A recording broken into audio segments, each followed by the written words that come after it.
In the second season of Kitchen Nightmares, Chef Ramsay headed over to Willys in South Bend, Indiana.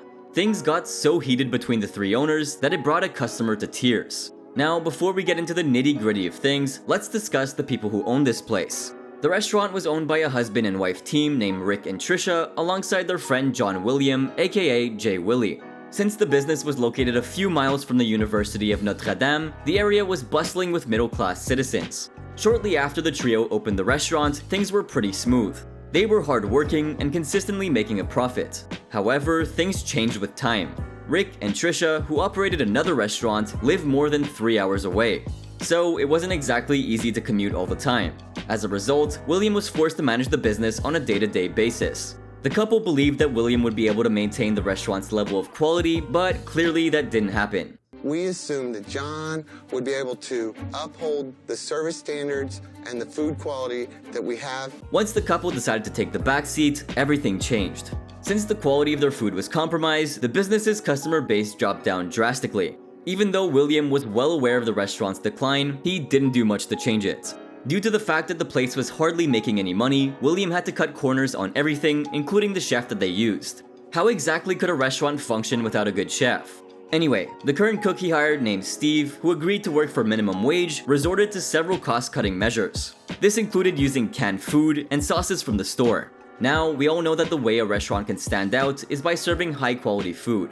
But in the case of Jay Willys, they stood out because absolutely everyone hated their food. Needless to say, due to the lack of effort, the restaurant lost all of its credibility. All three owners, who had invested all of their money into the restaurant, were now drowning in debt. If we don't make that $22,000 a week, then we're cooked. With that context in mind, let's move on to when Chef Ramsay finally arrived at the restaurant. At first glance, the famous chef felt like the restaurant had been closed for over a decade. We can't really blame him for being so harsh, since the ambiance of the restaurant was awful. Already feeling extremely unimpressed, the famous chef was let down even more by the flashing sign outside, which was a pain to look at. What do you think? Anyway, after greeting the owners, Chef Ramsay sat down to place an order. He settled on getting a loaded baked potato pizza, some beef ribs, and a pulled pork cheese boat. The pictures on the menu card looked absolutely unappetizing, but the famous chef hoped they would at least taste good. Meanwhile, as Chef Ramsay waited for his food, he found the restaurant to be sad and gloomy. He commented that the carpet appeared to have been trampled by 1,000 buffaloes. Of course, it's not always just about the food, right? Ambiance plays an important role in the customer's overall experience, and at Jay Willys, there was nothing nice. Since the famous chef's experience thus far was horrid, he decided to get some help with his food. Due to the fact that the place was already pretty empty, Chef Ramsay went up to the only group nearby and asked them to do this. Gentlemen, can I ask a quick favor? Yes, what's that? Would you mind just blessing my food? Well, good and gracious God, we ask that you bless this food. Eventually, when the food arrived, the famous chef was appalled. The pulled pork sandwiches were coated with processed cheese, and the ribs were untrimmed and covered with a generic, tasteless barbecue sauce. We could pretty much taste the horrible food from our screens thanks to Chef Ramsay's reactions. Holy mackerel. That's the strangest pizza I've ever seen. That is a ranch sauce. So they put a ranch dressing on the pizza? Yes. It's later revealed that all the food is either canned or frozen. What's more, the barbecue sauce that the restaurant used was from a wholesaler and it came in a huge container. It's obvious that William was cutting corners, huh?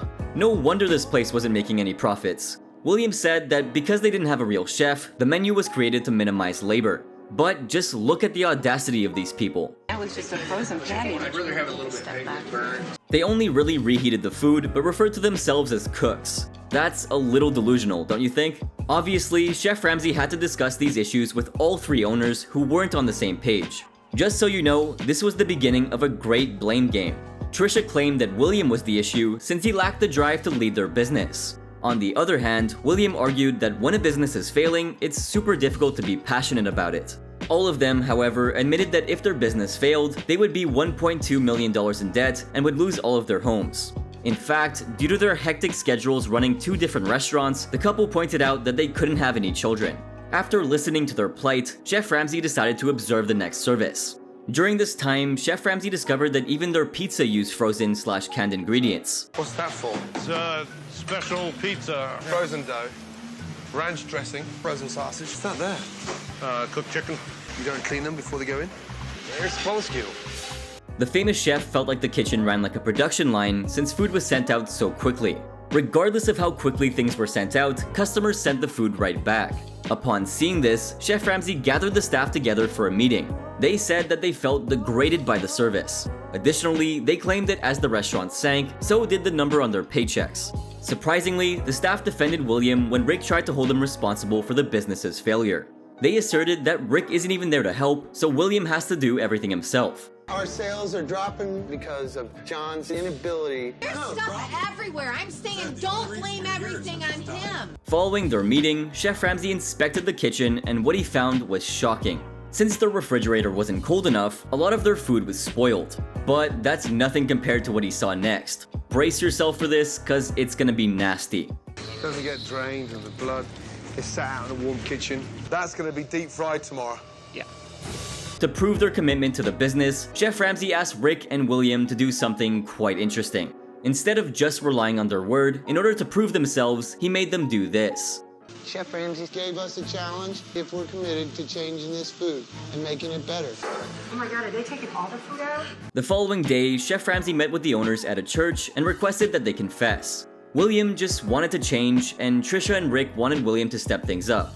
Meanwhile, Chef Ramsay supplied the kitchen with fresh ingredients and showed the staff how to make real barbecue sauce. Additionally, he taught them how to make a fantastic burger using their freshly made sauce. Homemade burger, served with a homemade barbecue sauce. During the following service, the customers seemed to love the burgers. After an hour of service, there were way too many orders, and the cook Steve began to panic. As a result, the burgers were either undercooked or overcooked so they could be sent out quickly. Eventually, they even ran out of supplies. Ideally, any good restaurant would stock up on all the necessary supplies before a service. But in this case, they not only wasted the little supplies they had, but outrageously decided to keep going. Are you wondering what they did to keep going? Check this out. Started making the burgers on sourdough bread, using the frozen french fries and the frozen ground beef. Wait, did they really just serve pre-packaged burgers on sourdough bread and frozen fries instead of fresh ones? How could they do that? The situation quickly got out of hand and Chef Ramsay began to lose it. Things got so tense that one of the customers started to get emotional. This customer was really looking forward to her burger, but sadly, this is what happened. I'm really gonna try. Well, you ran out of the fries, you ran out of the bun. This is bad. That didn't end very well.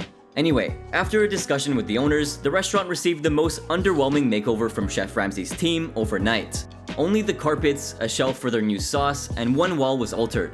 The famous chef declared that they would start producing and selling their own barbecue sauce for customers to take home after their meal. To increase their focus on fresh products, the 75-item menu was cut in half. 4 chefs were also brought in to train the staff. On the day of the relaunch, the kitchen succumbed to the pressure and the staff was back to cutting corners. Most of the patrons were so tired of waiting that one diner took things into her own hands. After waiting for 2 long hours, a hungry diner decided to do something pretty daring. She stormed into the kitchen and did this. It's been way too long. I'll be back. 2 hours. No food. I just want you to know, this isn't gonna last. This diner certainly had a bad night, but the kitchen picked up the pace and the night was a success. So, after Chef Ramsay left, did J. Willys thrive or fall even further? We'll reveal that in just a bit after you like and share this video. It doesn't cost a penny, so why not just do it? We can assure you that we're gonna put out some quality content, so be sure to subscribe. Anyway, back to the video. Thanks to Chef Ramsay's help, J. Willys actually won a contest for having fantastic barbecue sauce. However, despite all of the upgrades and modifications, the restaurant closed down on February 4th, 2009. The owners claimed that the business failed due to the rising food costs. Rather than just continue to serve substandard cuisine, the owners intelligently decided to shut things down. In fact, Rick and Trisha also decided to close down Damon's Grill, which was the other restaurant they owned. A while later, a coffee shop opened up at J. Willys' old location, but that too couldn't survive. Not too soon after, the entire building was demolished to make room for another project. There really isn't too much out there about the owners today, but we did find something interesting about Rick. Apparently, he's busy buying, selling, and restoring old cars. I guess he found his true calling. So, where do you think J. Willys went wrong? Let us know in the comment section down below. Thanks for watching, guys!